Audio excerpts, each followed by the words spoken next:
Hello everybody and welcome back to the Ōkami walkthrough. It's time to continue on with the Waoku Shrine. Obviously we've gotten halfway through now.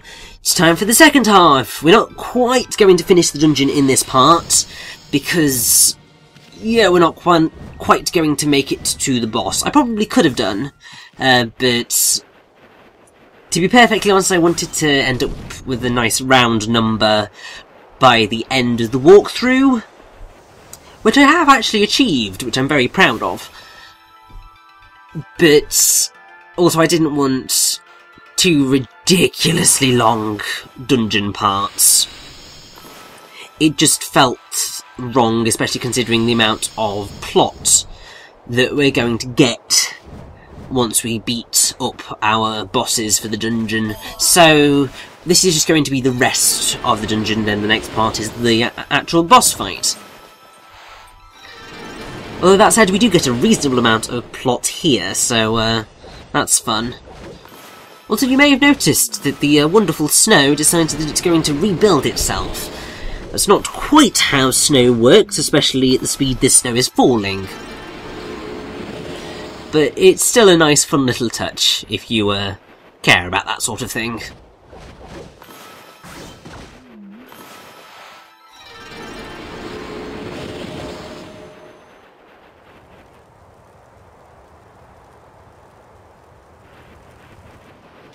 And so, oh, good grief, was not expecting flamethrowers all the way in here. But just be careful in here. I made a absolute boob of kind of just running headfirst into this thing, and then just realising, oh, I'm out of ink! Oh god, this is not going well! You do not want to be that close to the warthog gun cannon thingamajiggy, because otherwise it makes it so much more difficult to reflect its attack. Do that from the front of the room and then you'll be okay. And look, we've got another Dogu, because we haven't faced enough of these already. I mean, technically we haven't, this is like the fourth one we've faced, so it's not exactly oversaturated in terms of turning up as an enemy. But I suppose whilst we are having a little more of a jaunt, I should probably just bring up a few things that I am slightly behind on when it comes to Waoku Shrine. So we had obviously that mechanism, like the scales, in the last part. The design draft for the giant balance scale. There was one in the Shrunken ship as well, but it was actually taken from here. So this is where that scale puzzle originated from. By working out the details, we were able to have two separate balance scale mechanisms. Recycling ideas can be so difficult sometimes. It's really true. But I think that they pulled it off quite well here, to be honest. And then there are, well, there's a sketch of the interior of the dungeon, supplemental sketch of the symmetrical mirror image symbols for the towers, and a Japanese-style clock, because you've got lots of kind of clocks going on here, which will make sense as soon as we see our bosses.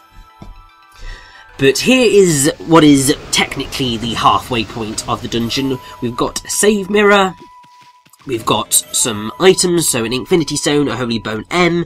You can tell that something's going to happen.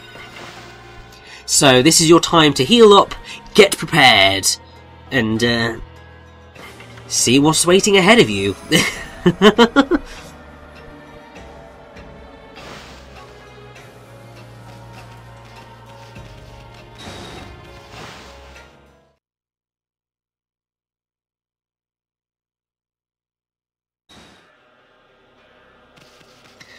Well, this certainly doesn't look ominous, does it?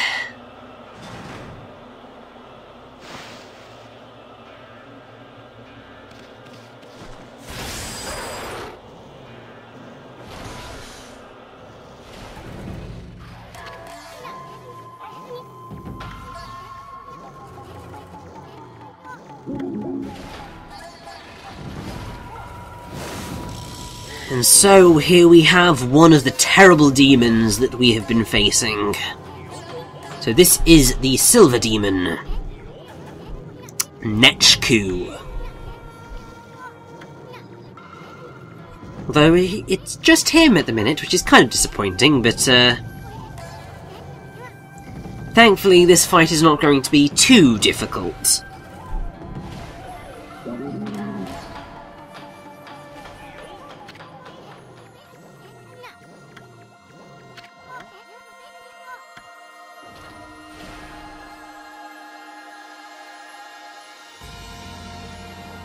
And the reason for that is the wonder that is Shiranui is here to help.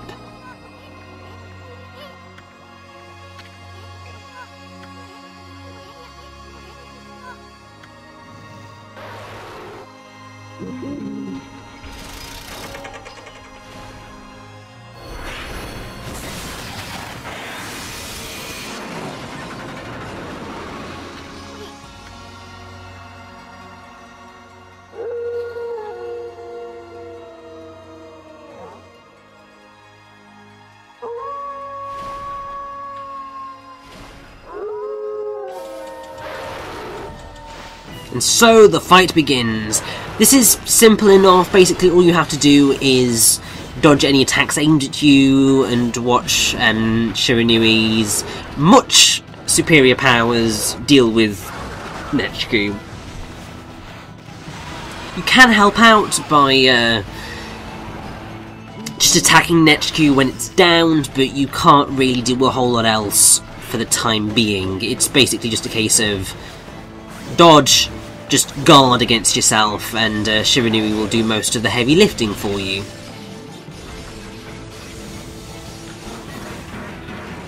Then once this has happened, then you can kind of bring the pain. Basically, it's just kind of knocking him out as much as possible. Nothing too complex.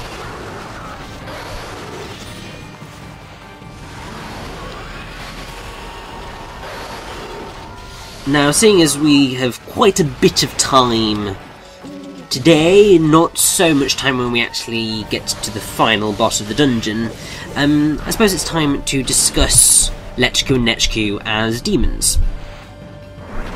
So, their Japanese names are Moshi Netchiku to Kotane Chiku, and that's literally just Moshi Netchiku and Kotane Chiku, so Netchiku and Netchiku. They localized it reasonably well, I think.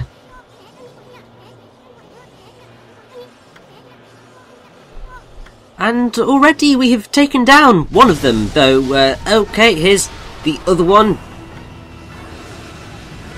Oh dear, this is going to be a bit of a mess, isn't it?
Indeed, Issun, now you're talking!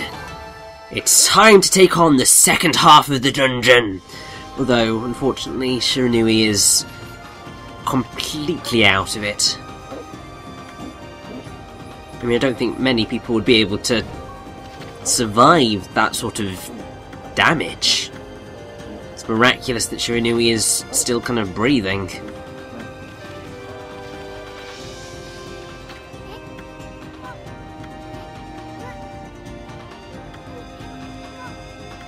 So, we better hurry indeed. Now, this gear is going to be the key to figuring out how to get any further.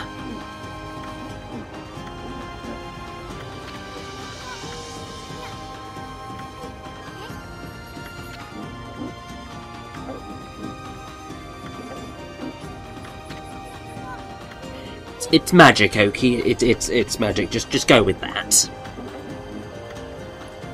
And now, finally, Oki has realised the truth of being a hero. It's about protecting others and sacrificing yourself, basically, rather than just needlessly slaughtering everything within reach. And seeing as we've just got the rest of the dungeon to go, I should probably use this time to go back to what I was talking about with Netchiku and Netchiku, because I did kind of have to leave it on a bit of a cliffhanger. Obviously, we've got the entire actual fight itself, but I'll do this now to just take up the time, really. So, in the art book, we have the details about Netchiku and Netchiku. So, the boss demon for the Kamui area was to be designed with heavy influences from the Ainu peoples. I looked through various sources of Ainu mythology, but unfortunately for me, whoever wrote this particular piece, the Ainu held a very unique concept of God, and the appearance of evil beings in their mythology proved to be rare at best. When I finally found a demon that I could use as an important villain, Moshi Netchiku Kotane Netchiku, the physical description was vague, and the explanation of the being itself was practically non-existent. So I made a personal decision to split the name in half and set them up as twin demons to act as boss enemies. They were designed with the Meiji era of Japan in mind, and gave them a distinctive gentlemanly posture, because that's exactly what two mechanical owls need. Now, that's in the art book, which I certainly believe, because it's the people who made the game. The Ōkami wiki has got a slightly confusing... Well, it's not confusing, but they seem to have a solution to the problem of Netchiku and Netchiku and where they come from and the actual source, because According to this, Netchiku and Netchiku are based on the owl demons passed down through Ainu traditions, Mosirisik and Kotanisik, which I don't know whether I believe considering what's in the art book, but basically these owl demons personify the passing of time and the inevitability of all things coming to an end, which is why they've got the clock motif. In the mythology that involves them, the demons trap Amatersau, who is then rescued by an Ainu warrior. So, I don't know where the source for that is, but that may be a thing. We've currently got to deal with this hideous cannon puzzle, which is going to take me forever, because it is quite a challenge to get the timing down, but still. You also have the fact that the titles for the demons are Gold Demon and Silver Demon.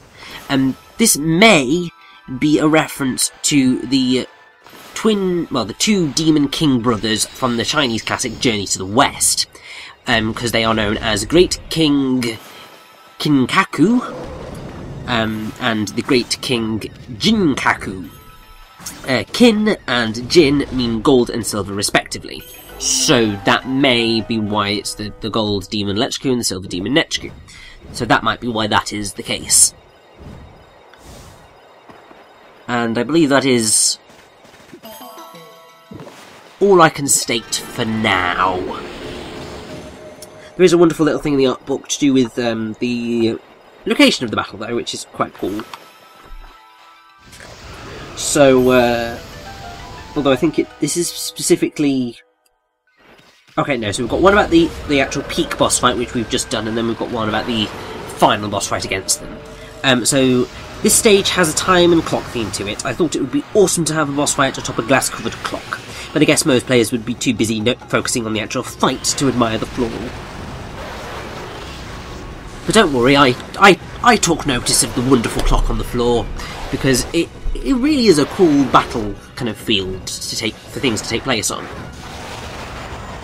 And to be perfectly honest, I really like clocks in games, or at least sometimes, because they can lead to very interesting designs and just very cool moments.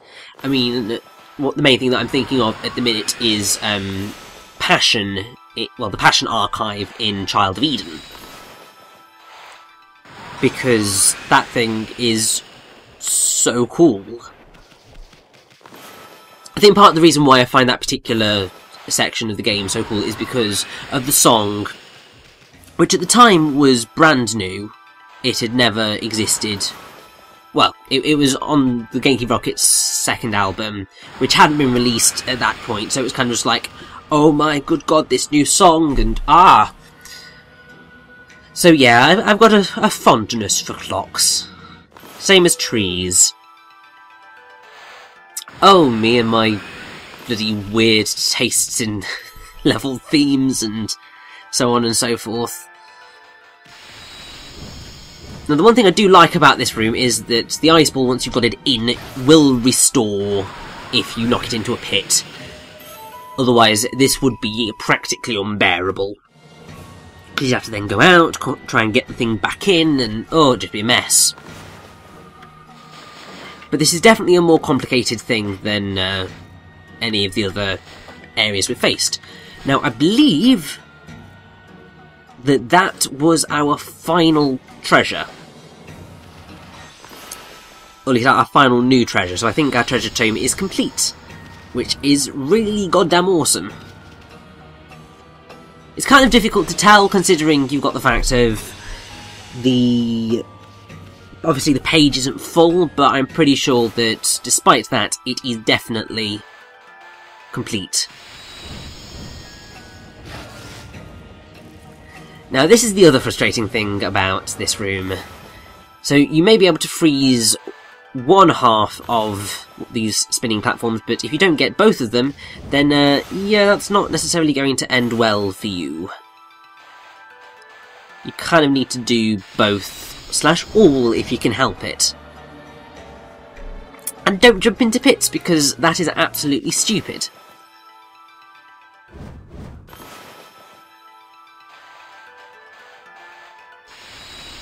Still, that said, we are so close to the final, well, to the area where the boss fight is going to take place. And, oh, this was so close. So very close.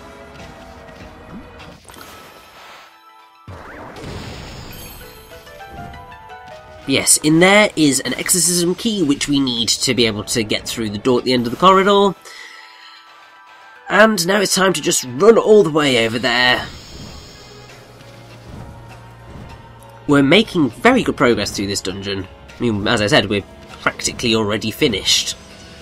But it surprised me how quickly this has gone, because I thought it was going to take longer and then it didn't, and I'm just like, hell yes!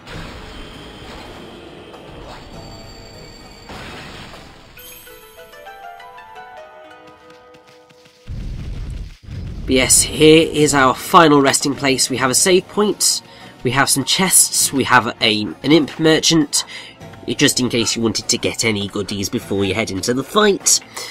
Don't think... might get something, or just sell all the crap we have, because we don't need it anymore. We've got practically everything we need. So why the hell I'd try and get any more is beyond me. Basically, the only things that I need again for now are the final weapon. And maybe a move or two if I just wanted to show that off. But other than that, yen serves as very little purpose. But either way, we're at the end of the Waoku Shrine. It's time to take on Netchiku and Netchiku. Let's do this!